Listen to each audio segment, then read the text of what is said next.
The teasers dropped, the fandom went silent. In an instant, the entire K-pop world was turned upside down. Yeah, we're talking about the leaked audio that literally broke the internet. I mean, the headline everywhere right now is the leaked audio she lied to the entire world.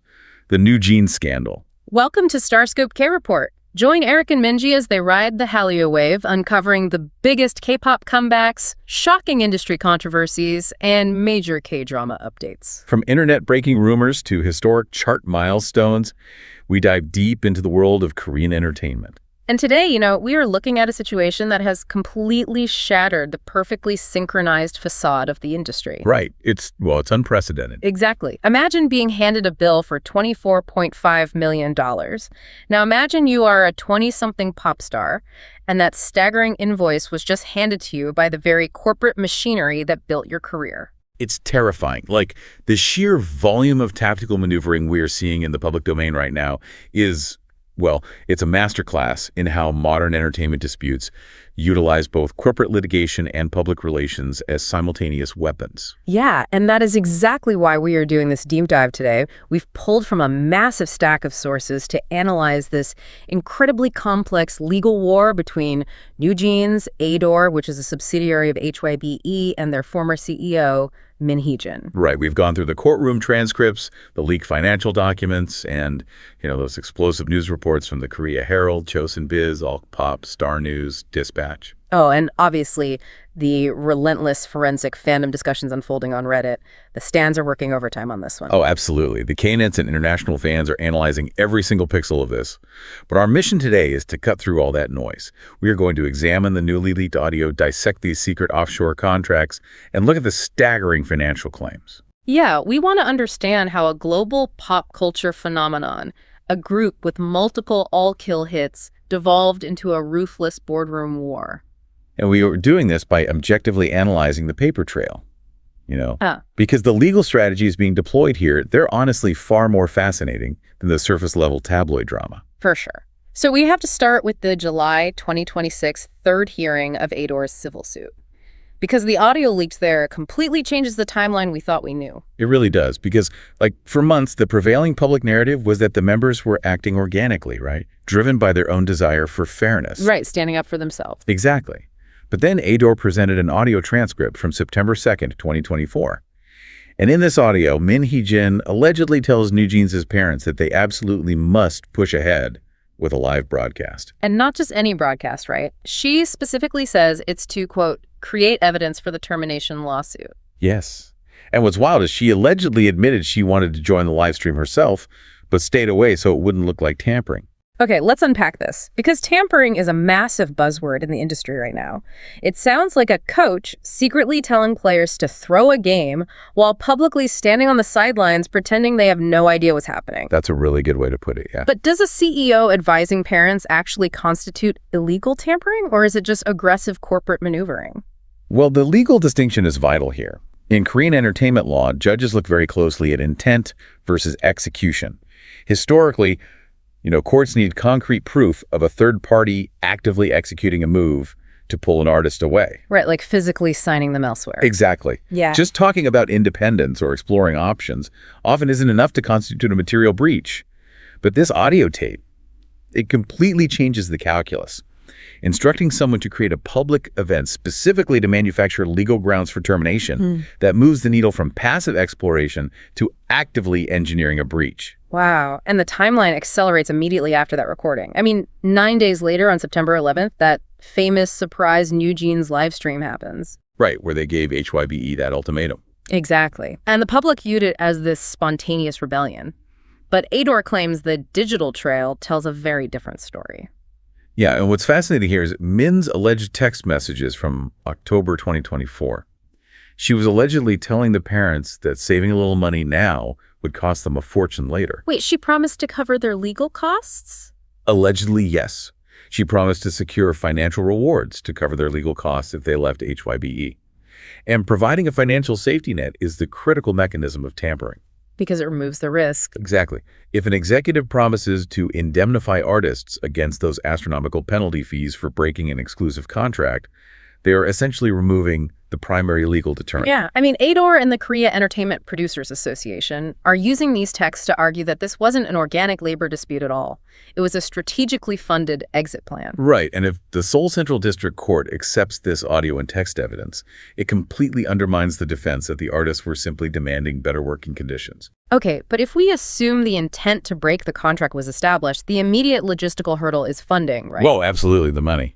Because terminating a top-tier contract early triggers billions of won in penalties.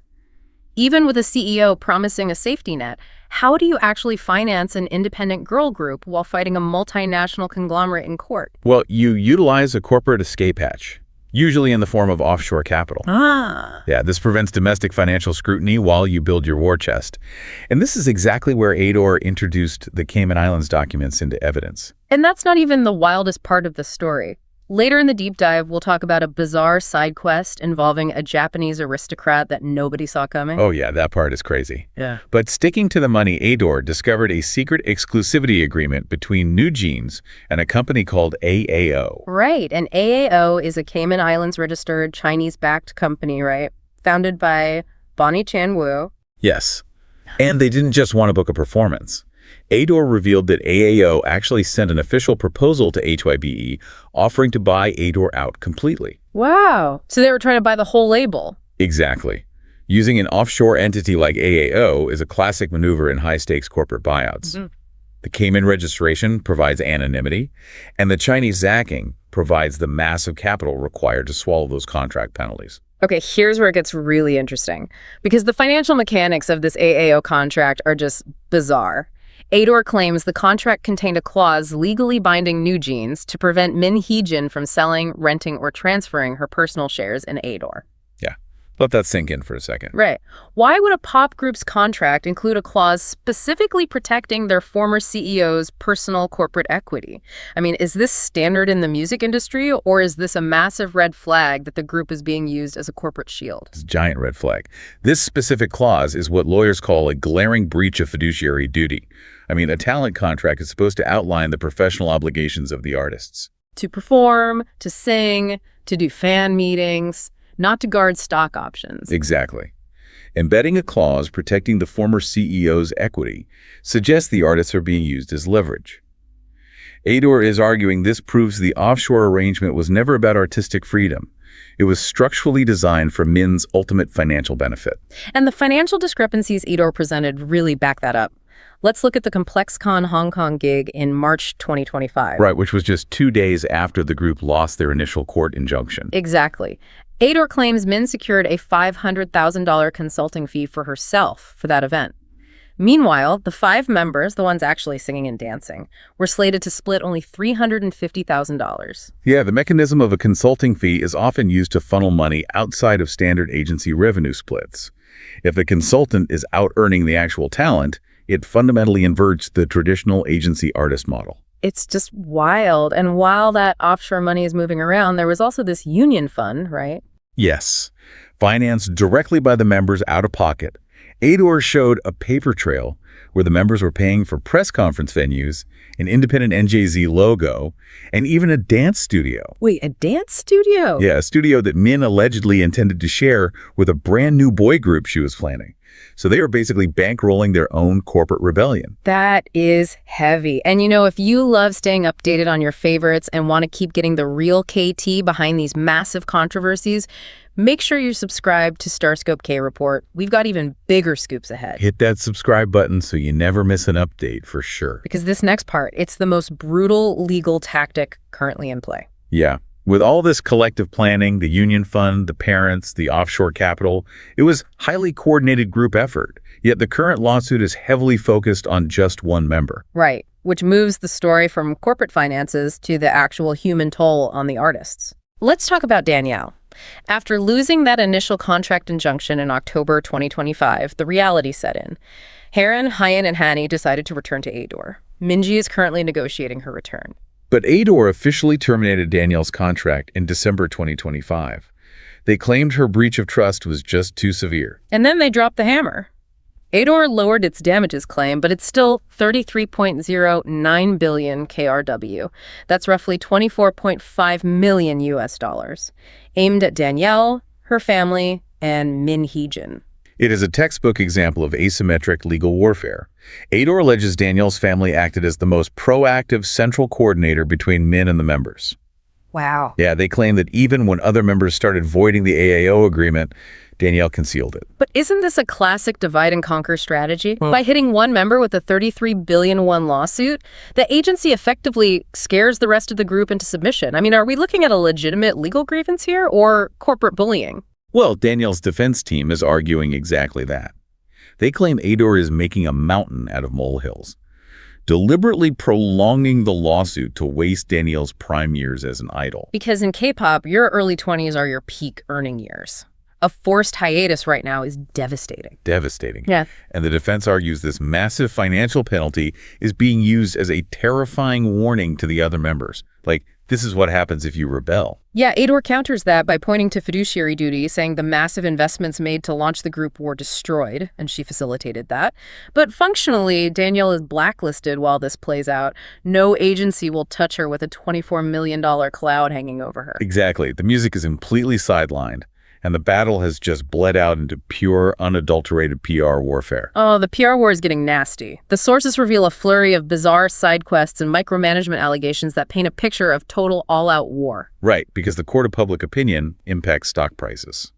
Which brings us to the Japanese aristocrat. Yes, Go Kazumichi.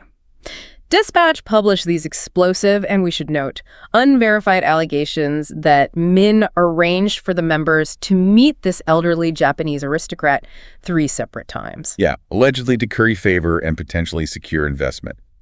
Dispatch claims they even dedicated their song Pit Stop to him. Wait, really? Yeah, though Min has fiercely denied this and threatened legal action, calling it a smear campaign.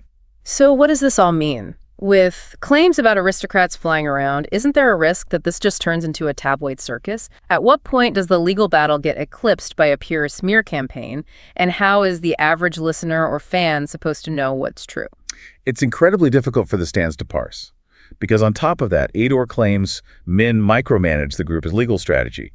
They presented chat logs from March 2025 where she allegedly edited the members' lawyers' briefs. Editing the actual legal document. Yeah, telling them to delete risky parts and add text specifically designed to, quote, mock ADOR. Oh, wow. And this connects to narrative planting. Court records suggest the infamous ignore her incident. Oh, the Elite controversy. That was huge online. Massive. But ADOR is claiming that narrative didn't originate organically from Hani.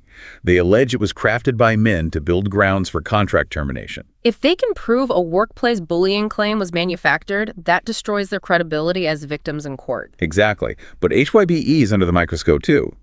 During the hearings, they pointed out ADOR paid 33 million won a month to Bana, a partner company. Right, and Min confirmed in court that Bana's CEO Kim Ki-hyun was her former romantic partner. Yeah.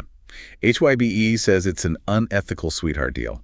Min says it was based on pure competence. It's just a flurry of tactical strikes. So as we wrap this up, bringing it all back to the listener, why does this matter beyond the K-pop bubble? Well, while it seems like distant K-pop drama, it's a fascinating case study in modern contract law. You know, it shows the immense power of offshore capital and what happens when the line between a mentor and a corporate executive completely blurs.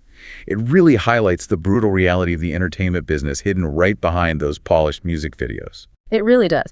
And it leaves you with a final thought to mull over. If a visionary creator's intense bond with their artists can lead to this level of mutual destruction, is the traditional K-pop agency model fundamentally broken? As fans, we consume the art, the visuals, the perfection. But what happens to the music when the artists become nothing more than multi-million-dollar pawns in a billionaire's corporate chess match? It's a question the entire industry is going to have to answer soon. You've been listening to Starscope K-Report, where Eric and Minji bring you the stories shaping K-pop, K-dramas, and the global Hallyu wave. Thanks for tuning in, and don't forget to subscribe for more stories that keep the stars shining.